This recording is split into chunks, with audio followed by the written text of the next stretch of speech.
Hello, students. This is a guide to relationships with books. Now, a little bit about why independent reading matters. We are looking at three different students. This chart's based on reading 20 minutes a day.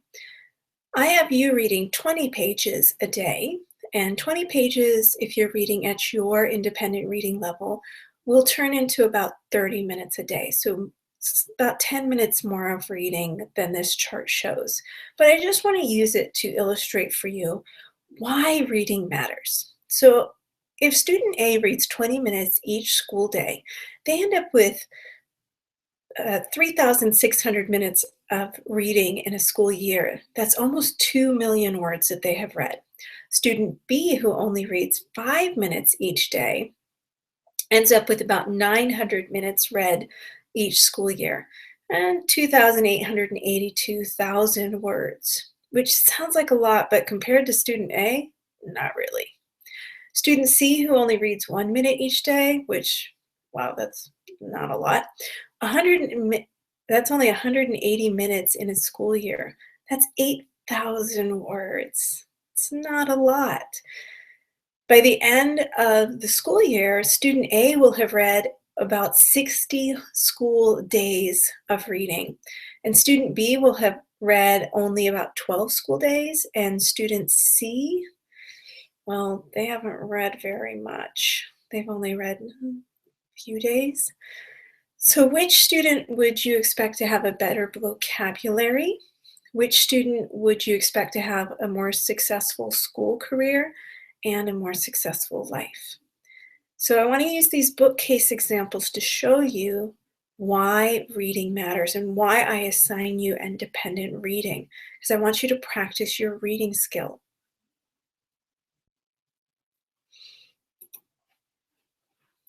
Now let's talk about real reading versus fake reading. Yes, I know that there's two types of reading, and so do you. Real reading is where you're actually focused on the book and you're thinking about what you're reading and you read every page. You stay in one spot. You have a steady pace, so you're reading at a steady rate, and you are checking yourself for understanding. Do I understand what I just read? If you don't, you go back. Or if you still don't understand it, it's independent reading. You can change books. And it's silent. You are reading to yourself. Fake reading, which is what some of you do, is your book's not actually in front of you. It might be to the side. You're chatting or whispering. You have wandering eyes, so you're looking around the room, seeing if you can spot a friend that you can do a head nod to. Your thoughts are drifting. You're thinking about other stuff, lunchtime, after school. You're not thinking about what you're reading. And you're moving around, you're stalling, which means you're not really trying to read, you're trying to wait until the time's up. You're reading too fast or too slow, start in the middle of the book.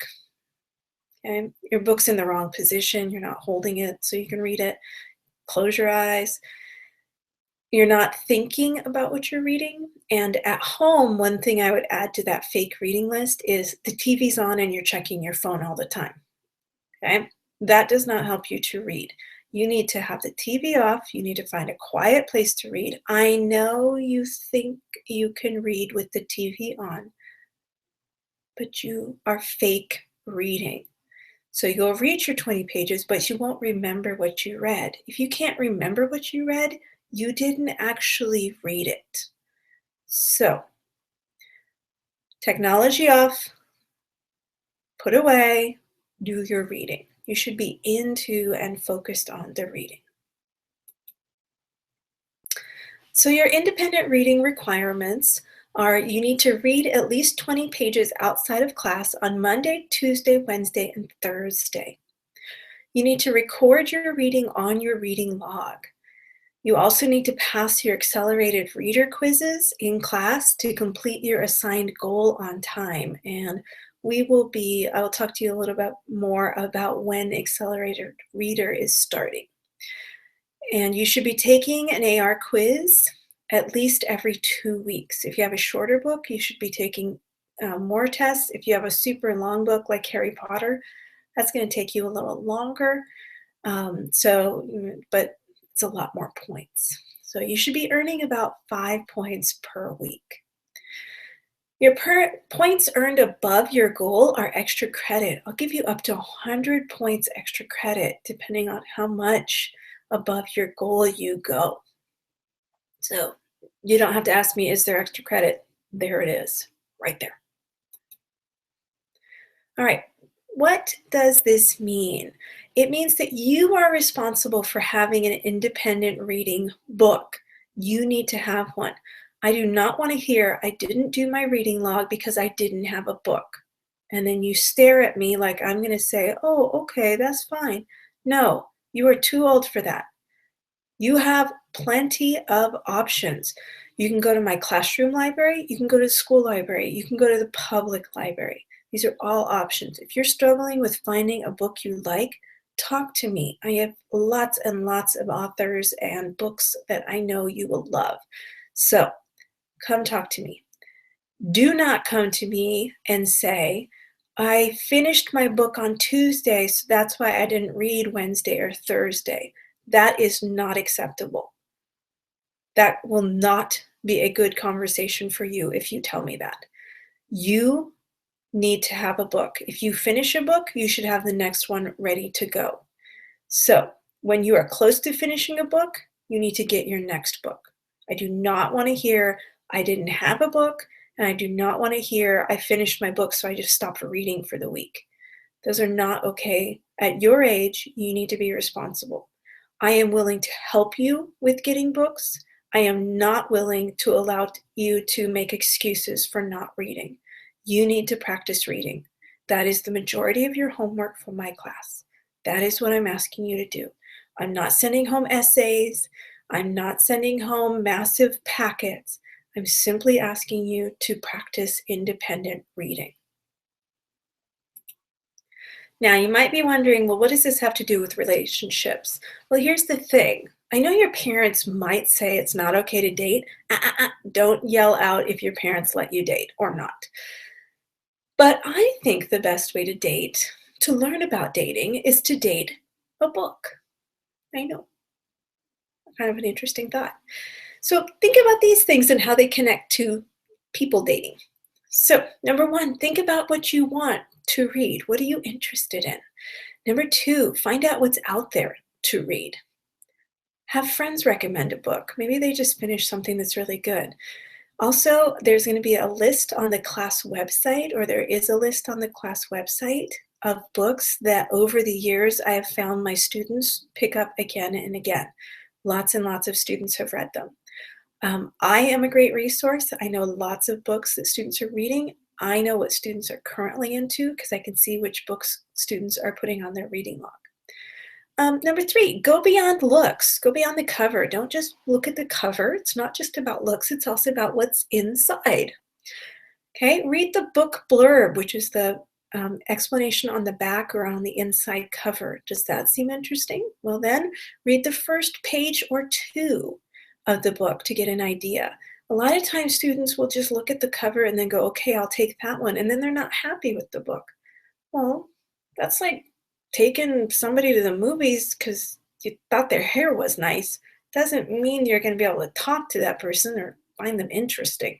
Get to know them a little. Okay? Hey, take your book to the movies. That could be an interesting experience. You don't have to buy them popcorn. Just a thought. Okay? Don't do it.